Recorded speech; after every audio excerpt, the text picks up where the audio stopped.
What's up, guys? Welcome back to the channel. Welcome back to another Norris November review. Actually, this is the first one that is not a Martial Arts Monday review, and today we have a double review for you.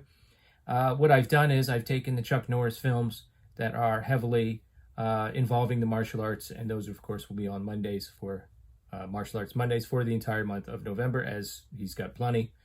But then he also has other films which are more action and drama oriented, and today's two films certainly fit that bill. Okay, and I cannot wait now that I've seen a bunch of these, some of which for the first time, including both of these films that I'm going to review today.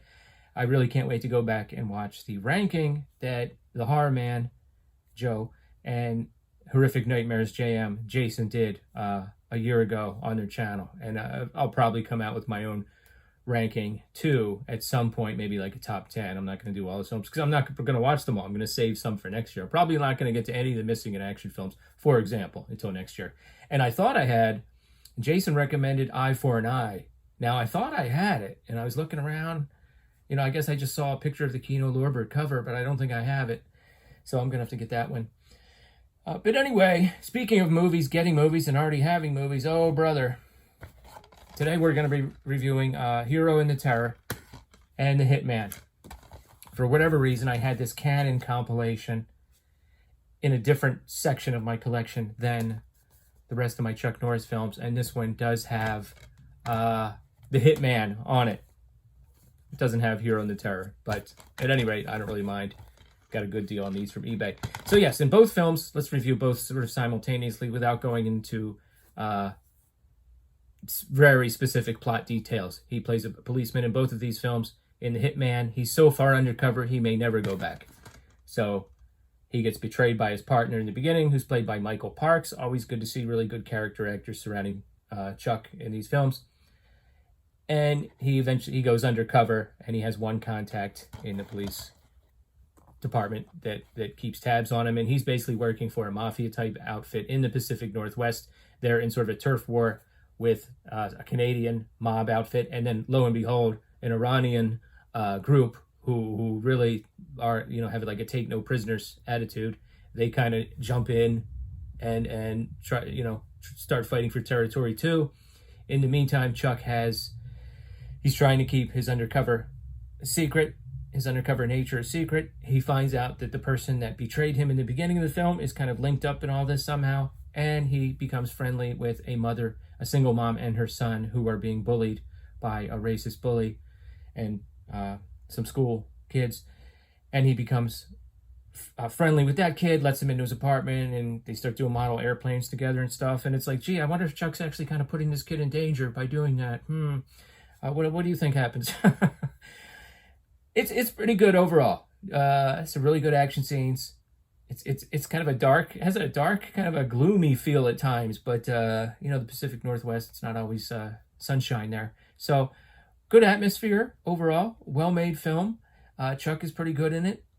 The bad guys are pretty bad. I will say, the final confrontation, you're like, this guy has no chance against Chuck. I mentioned in Forrest Vengeance, you had no idea that the one mobster in that knew martial arts until he started whipping out some martial arts moves.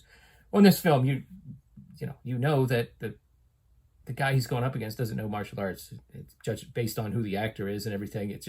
So that part was a little bit, in some ways, maybe anticlimactic. No problem, though. Good movie overall. The one I preferred even better, or I liked even more than this, was Hero and the Terror. I've always been curious about this. Serial killer in here played by Jack O'Halloran, who is from Runnymede, New Jersey. So that's my neck of the woods. He was a boxer. He had some notable victories, but he also lost a few along the way to people like Ken Norton and George Foreman, so no shame there. And then he retired because of a pituitary tumor in his pituitary gland. I don't know if that has to do with any kind of a growth or not after that, because he's often confused with Richard Kyle. He was even considered for the Jaws part in Moonraker, but you probably know him best as Non in Superman 2. And apparently behind the scenes, him and Christopher Reeve really didn't like each other, which is interesting to read about. So he's really good in this as this almost like animalistic, brutal serial killer. And in the beginning, Chuck tracks him down. He's got again, really good atmosphere in this film. He's got like a secret place like right over the water on a pier with like a trap door under it and everything. And Chuck finds some bodies, and it's pretty grisly, you know.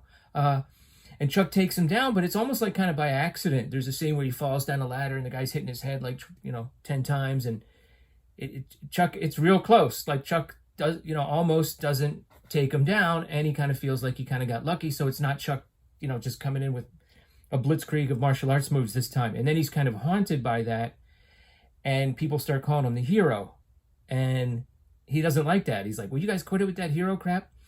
So anyway, this guy becomes a patient in a psychiatric prison or something, and the doctor is actually played by Billy Drago, who of course was the villain in Delta Force 2, in a rare non-villain role.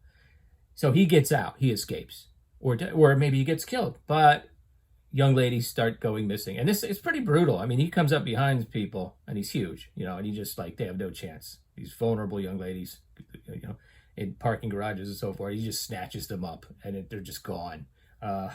It's brutal. And then an intern or something like that is hired to work in a theater, and she disappears, and then somebody else in the theater disappears, and then they're like, wait a minute, this is an old sort of abandoned theater. It's got all kinds of old rooms and things. And what Chuck learns from the psychiatrist is that this guy will absolutely have to have a private place to do his horrible things to these women. So Chuck is the only one that thinks, hey, he's not like on the run somewhere. He's right here under our noses. And they search the place, and it's actually pretty creative the way he sort of gets away once or twice. And eventually Chuck tracks him down. Now, this has a great cast. Ron O'Neal, you know, plays the mayor. So he's got to sort of, you know, he wants to put like a good spin on what's going on. And Chuck is saying, you know, a lot of people think this guy might even be dead, but Chuck's kind of pushing up against him. So there's that kind of conflict. And another is, I guess, kind of partner or another police officer on the force is played by the late, great Steve James, who co-starred with Chuck, who was so, you know, the co-star for so many people, Michael Dudikoff in the American Ninja films, and Chuck Norris in Delta Force. And he doesn't have a whole lot to do here. But he's good. His acting is always good. I just wish we had a little more fighting with him or maybe him and Chuck together.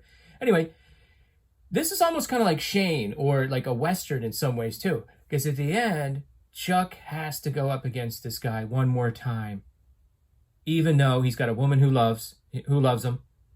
And he's got a partner or another policeman that's saying, hey, don't do anything till I get there. Well, do you think he waits for him? Or do you think he goes up against the terror by himself? Well, he's just got to do this. And it's got a really good ending. And then a follow-up to the drama part of it kind of gets concluded. Cue music at the end. Total 80s. You know, I loved it. It was awesome. Just had that really good 80s feel. So highly recommend both of these films. I did like Hero and the Terror a little more than The Hitman, but I will be rewatching both of these. What are your thoughts about these films? Let me know in the comments below. Come back again for some more Norris November reviews and maybe rankings. And the next few Physical Media Fridays, you'll see me picking up a few more Chuck Norris films. And come back again for some more Martial Arts Monday reviews. The Octagon is next Monday, okay? And then I'll have to pick out another one for the Monday after that. Okay, later. Thanks. Chuck Norris doesn't churn butter. He roundhouse kicks the cows. And the butter comes straight out.